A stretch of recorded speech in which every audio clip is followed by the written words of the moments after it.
Now, a while ago on the YouTube channel, I made a joke by creating a bingo card of all the automakers that could potentially join Tesla's supercharging network, and I asked how long would it take to get a bingo. However, earlier on today, I got a notification from a subscriber commenting on YouTube saying, think I called it Volkswagen and Mercedes for bingo. And so I had to check the news, and voila, Mercedes-Benz says ja to Tesla's EV charging connector, which ja being the German translation for yes, which is huge because this is the first German automaker to adopt Tesla's North American charging standard. Now, when the news came out, we saw Tesla immediately do a U-turn and start trending back upwards. Now, me personally, today I did not trade Tesla in my short-term trading account, and in fact, in the Push and Profit private group, I called out a trade idea for Meta saying, hey, if we get a pullback, then I think a good entry would be around $289.70. And that entry was almost perfectly to the penny, landing for a good trade for the day. However, if you guys watched my video yesterday, I said, hey, yeah, I invest in Tesla in the long term,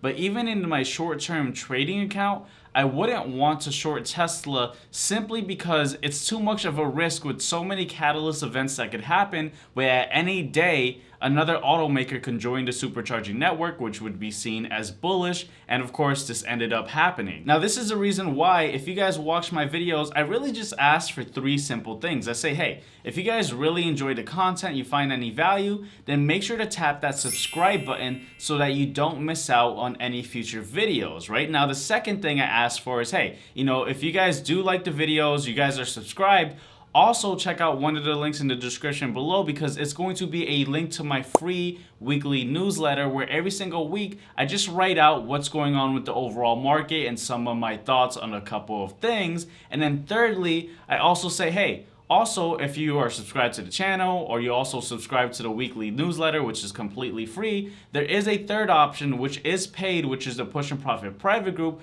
where you guys have access to my daily trade ideas, where every single day, right, this is daily, I talk about what's going on with the overall market, I talk about trade ideas, and you guys also get access to over 5 hours of video lessons from the Push and Profit program library. So this is why, I always say, hey, just do those simple three things. You don't have to obviously, join the Push and Profit program, but definitely I recommend subscribing or checking out the weekly newsletter. Now, bringing it back to the bingo card, I went ahead and updated it by Xing out Mercedes-Benz. Now, in order for us to have a bingo, which is funny how, this started off as a joke, but, a joke is kind of becoming reality, all we would need for a bingo is to have Toyota and BMW join the, supercharging network, or simply have Volkswagen join. Now, with Mercedes-Benz joining, I wouldn't be surprised if we saw some other German automakers join as well, like BMW or Volkswagen, and I'm pretty sure this could honestly happen as soon as up to next week.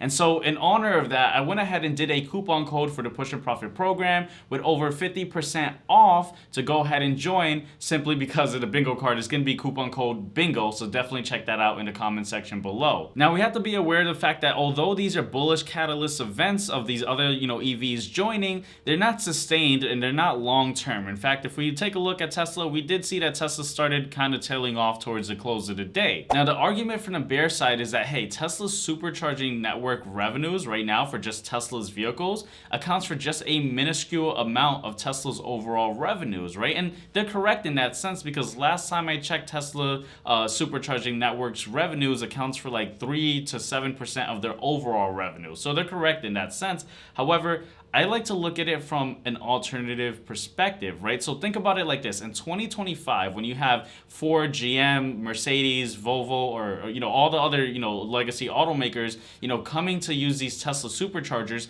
it's kind of like a free opportunity for advertisement, because guess what? They're going to see the Tesla logo at the supercharging stations, but then they're also going to be bombarded with a bunch of other Teslas as well. And so they may converse with other Tesla owners, and that could potentially convert them to owning Tesla. So that's just an alternative perspective about it. But also you have to think in the future, in 2025, when there's, way more EVs out there and they're all using, supercharging networks from Tesla, well, that could maybe, you know, double the revenues, which could go from, you know, 7% all the way up to like 10%, right? Or maybe 13, right? And again, it's still a minuscule amount of Tesla's revenues, but it's something that's pretty notable. However, what really is going to push Tesla up and down for this month is going to be the big catalyst event of earnings, which is going to come out sometime around July 19th, so you want to save the date. Now, one of the things I've highlighted in yesterday's video is that, hey, you know, Tesla is one of the most shorted mega caps out there. However, you know, the likelihood of a short squeeze happening right now is not that likely, because typically we want to see 10% short flow, etc.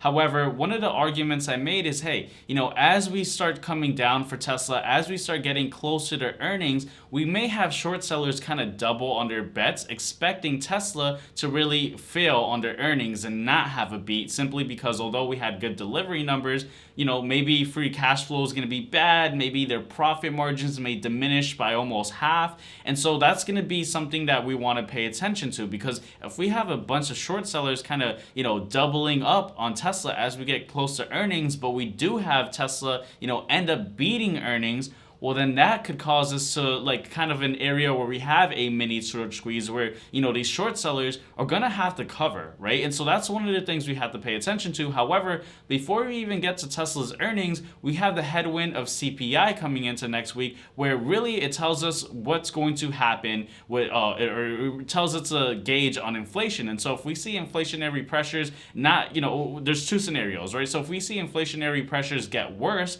well, that just lets us know that, hey, the Feds are going to be a little bit more tougher with hiking rates. And if it kind of does show like it's declining, well, that still means that Feds are probably going to, you know, still hike rates as they said, but at a much smaller pace, like just 25 basis points. And so the catalyst of the CPI report coming out next week could add more short sellers onto the short train of Tesla. And if we have earnings beat, well, that, like I said, could squeeze out all those short sellers. So this is what we want to be paying attention to. However, with that said, I want to go ahead and hop into my laptop and kind of just break down some of the technicals that I mentioned previously. Okay, so we're officially in my laptop, as I felt it would be much more appropriate to kind of discuss price action in a much more interactive way versus just showing you guys a snippet or a screenshot, and kind of just breaking things down a little bit further in terms of what we're looking at when it comes to the price action for Tesla, right? Now, for those of you guys that may be new to the channel, you guys may have not heard me say this before, which is why I want to say this now. But, you know, technical analysis is just one data point. And although it's something that, you know, is interesting to look at, I don't put too much weight on technical analysis. And in fact, I put much more weight on fundamentals and also economic conditions, as well as other, you know, catalysts. But technicals does have its place, right? So I don't want people to think that I'm just some chartist, that I only look at price levels, because, you know, I fully understand that, you know, stocks aren't adherent to any squiggly lines that you draw on a chart. And in fact, there's reasons why a stock would go down and go up, right? It's not because it broke a level. You hear a lot of people on YouTube that only talk about technical analysis say, oh man, the stock's falling because it broke that level. Well, yeah, but there's a reason why a stock broke that level. It wasn't just because it broke through a line. There's underlying factors, right? And so, sticking to just the price action, right? One of the things I mentioned in yesterday's video is that we have this gap up over here, right? Now, typically a gap happens when there's a sudden sharp movement in a stock because of earnings or some type of catalyst, right? So we know that this 6% movement here came recently because of the delivery numbers. In fact, Tesla, you know, actually was shockingly, surprisingly, doing really well with the delivery numbers. A lot of people expected that because of the economic conditions, Tesla wasn't going to be able to deliver, but they still were, and that was mostly due to the price cuts that they were able to do to stir up demand. Now, I talk about that in other videos, but for this purpose, I'm going to not go into much details in that, and I don't want to go off tangent, just sticking on the price action. So we have this big gap over here.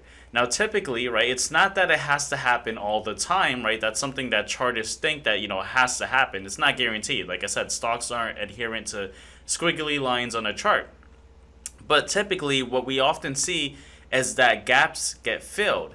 And so one of the things I mentioned in yesterday's video is that, hey, you know, we may have some bad data come out just economically that could, you know, push the overall market downwards. And that could obviously push Tesla stock downwards too, as Tesla's very sensitive to the market. And we know that around here, there's very little volume by price, right? Now, when there's very little volume by price, that means that there's not a lot of of a battle between the bid and the ask, and so that's when we see prices move up and down sharply, right? And so we see that around this area. If we go down here, well, there's less volume, and if Tesla's trending downwards, well, we could go down quickly. In other words, it would fill the gap, right? And I'm gonna go off tangent real quick just to kind of show you guys a better explanation of just having a lot of volume and having little volume by price. So when we have the biggest area where there's a lot of volume, notice how Tesla was moving sideways. We have this kind of consolidation. There's like supports and resistances. Yet when we see Tesla kind of have an area where there's very little volume, whatever the price movement is, that's where we have the biggest jump. So we see that there's a lot of buying pressure around this area. Well, there's little volume by price, so that pushes the order books up. And so this is why, particularly, let's look at this area right over here. We see this big candle for Tesla stock going up. And so that's what volume profile is. I have another video that explains that in much more details, but I just wanted to cover that in this video, right? And so if we have this gap down for Tesla, right, as we start trending downwards, one of the things I've also mentioned is that, hey, around over here, we have a lot of volume by price, so we may gap down quickly and find an area of support over here. Again, it's not that it has to adhere to this. Stocks don't have to adhere to any of the, technical analysis we do, because, we could just have crazy news tomorrow that Elon Musk passed away, and then, we would see Tesla stock, of course, do even more crazy movement, right? That would just go beyond what the charts would suggest, right? But, it is a data point that we pay attention to. And so if we see Tesla stock fill this gap and kind of find this area of support, well, guess what that means, right? That means that we'll probably see more short sellers add, like as I was saying, into Tesla stock as it comes down. Why? Well, because, if you're, betting on a stock and it's going up, right? And you're trading, maybe you may scale in and add more and add more and add more as it's going up, right? Because it's going in your favor. Well, it'd be the same scenario in reverse, right? If you're a short seller, right, and you finally see Tesla kind of going down, especially if you have this big movement over here because of the volume, we see it going down, you're like, okay, well, you know what? I'm going to add more onto my shorts, right? Then we also know that there's going to be a lot of skepticism as we get closer to the date of earnings, right? And so as a short seller, a lot of these institutional investors that are shorting Tesla may start adding more selling pressure, right? And so that could possibly, cause Tesla stock to, continue going down in the short term, obviously, but it would increase the selling pressure. But if Tesla has good earnings numbers, right, we could again see another gap, right? Because why do we see these gaps? As I mentioned earlier, when there's just a shock to obviously what's going on. We had this shock because of deliveries. Well, Tesla's going down, and we have a shock because of earnings. Oh my gosh, Tesla still had good profit margins despite, everything that was going on, despite the price cuts. So in that scenario of Tesla doing good, we could see Tesla trend upwards even further, right? And the crazy thing is, as we get a little bit higher, right, we see that a little bit even further up, there's even less volume. So we could see Tesla possibly get close to the all-time highs, right? Now, this is all dependent on the fact that, or the idea that Tesla would beat earnings. It's not guaranteed, right? So this is just a play off that scenario, which is why, we want to stay data dependent. I don't have a crystal ball, and so I don't know exactly how Tesla's earnings are going to do. I'm just on the sidelines like everyone else, kind of thinking what's going to happen. Regardless, long-term, because obviously I say that I'm invested in Tesla long-term, in my long-term portfolio, right? Have obviously exposure to a lot of index ETFs, etc. But I do have exposure to Tesla. And so, if Tesla does fall down, right, and we do see actually earnings go bad, well, in my long-term portfolio, right, I'm still going to be bullish for Tesla in the long term, and it's because I understand that the market's cyclical. Why would Tesla's earnings go down, right? Well, if it did, that would be because we have bad economic conditions. We know that interest rates are significantly high at these current levels, right? We know that auto loans, right? I mentioned it in a few videos ago that the average auto loan interest rate is like 8%. Anecdotal story I told on the channel was that I have a cousin who got a car and they're paying 12% on interest, right? And so, it's not cheap to go ahead and finance a car. And so if Tesla does bad on earnings, I wouldn't say, hey, Tesla's just a bad company, it's garbage. I would say, hey, well, right now it's tough for everyone, right? It's tough for an automaker right now to continuously do well because interest rates are high. But we know that the market's cyclical, and going into 2025, well, we know that the Fed is saying, hey, that's when we're thinking about cutting, and that's, when things are going to shift. The market has its cycle. It's very cyclical, as I always say. And, if you look at, I don't know if we could go that far back, but actually Tesla, we wouldn't see that example because Tesla actually started after 2008. But if we go to SPY, right, the S&P 500, let's take a look at this, right? So, the overall market was running up. Then, of course, in the 2000, we had the dot-com bubble. We saw, things go down. Everything was bad. Obviously, the economic conditions obviously got bad as well. But guess what? Then the cycle reverses. We start doing well again. Interest rates are very low, right? But guess what? Then we have the crash in 2008. Things get washed. We have another bear market. This one was even much more severe.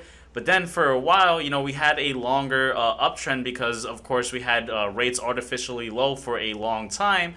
But we know that typically, historically, bull markets last, 8 to 12 years. Bear markets last, 1 to 3 years, right? And so, there's a lot of debate. Are we in a bear market? Are we going to enter into a bear market? These are the questions that a lot of economists are saying. This is, these are the conversations the Feds are having. And so, if Tesla, going back to, I hate to go off tangent, but, with Tesla, the idea that, hey, earnings could be bad as a long-term investor, if things go down, well, I'll probably be scooping up more shares simply because, I say this, I know it sounds so redundant, I say it in every video, but I kind of follow that Warren Buffett model that, hey, be fearful when everyone's greedy. I don't want to add, when Tesla stock keeps going up in my long-term portfolio, but when do I want to add more for Tesla, right? Well, when Tesla's down, right? When Tesla was down in October in 2022, that's when I was greedy. You want to be greedy when everyone's fearful. And so if we do enter an area where there's a lot of risk, well, I'll wait for the dip and then I'll add some more shares. I'll do dollar cost averaging. That's what I will most likely do for my long-term portfolio. In terms of trading, of course, I keep things day to day in a trading account and I look out for the data. Now, with that said, I really don't want to make this video any much longer because I know I'll go off in several tangents. Hopefully, you guys enjoyed this video. With that being said, guys, make sure to like, subscribe, and I'll see you guys on the next video right over here. Take care, guys.